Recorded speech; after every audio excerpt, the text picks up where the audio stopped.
Now okay, so now till now you have seen that okay, the columns are auto adjusting themselves, because that's what we have been using. We are using the class col, so they are automatically adjusting how many columns you have. They automatically adjust themselves within that.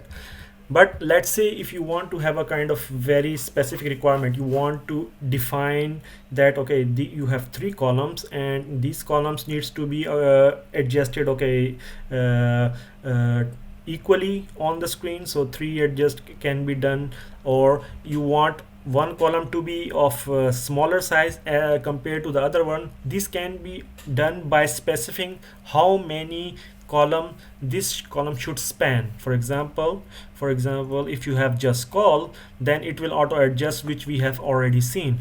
But let's take an example. For example, this inner row contains two columns which are spanning. For example, this column 2, this column is spanning two columns col2, and this column is spanning four columns col4. And how you can define it? By saying col-4, and then whatever remaining is automatically being used by the remaining column col. So 4 plus 2 6, the remaining 6 is being used by this column. One thing to keep in mind is that these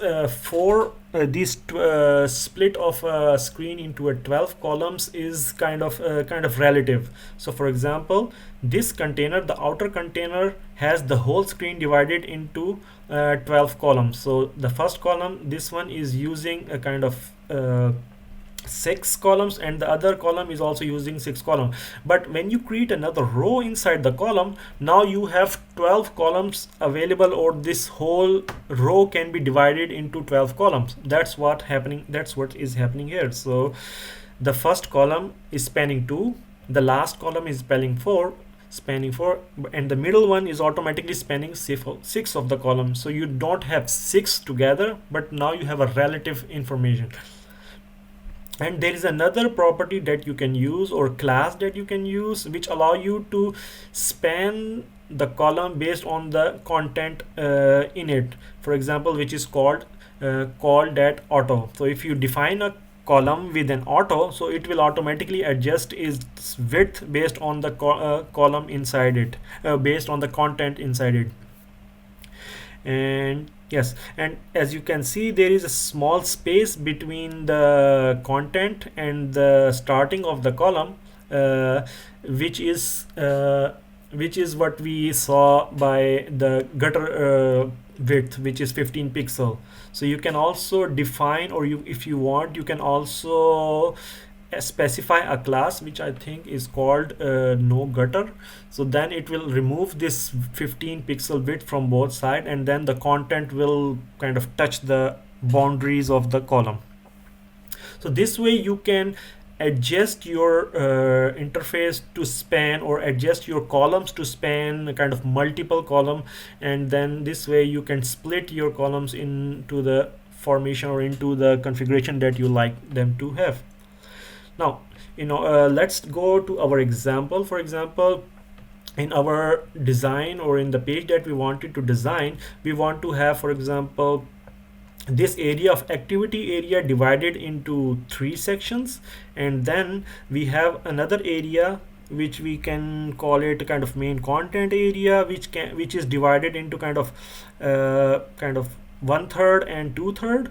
So if we try to see, then we can define the top activity area by separating them in the column of force. So that's what, if you see the code, you can see that there is 3 columns has been generated spanning 4 columns each. But in the main content area, we define the left section with 4 columns and the right section with 8 columns. And if you copy this code, for example, let's copy this code into our hello world example. So I have, let's say, a hello world here example, and then if I copy the code here, so I just remove this hello world and I copy it here, Control Shift F to format the code. We save it, and then if we refresh it, you will see that now we have our activity section available, which is spanning three, which is divided into three sections, and we have the main area, which is spanning 1/3 and 2/3 of the screen or the content area.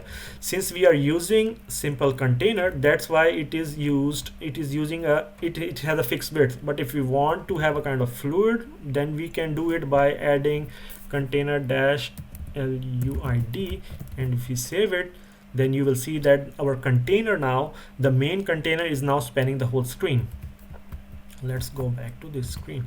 So this way we started now our project by first designing the layout of our interface.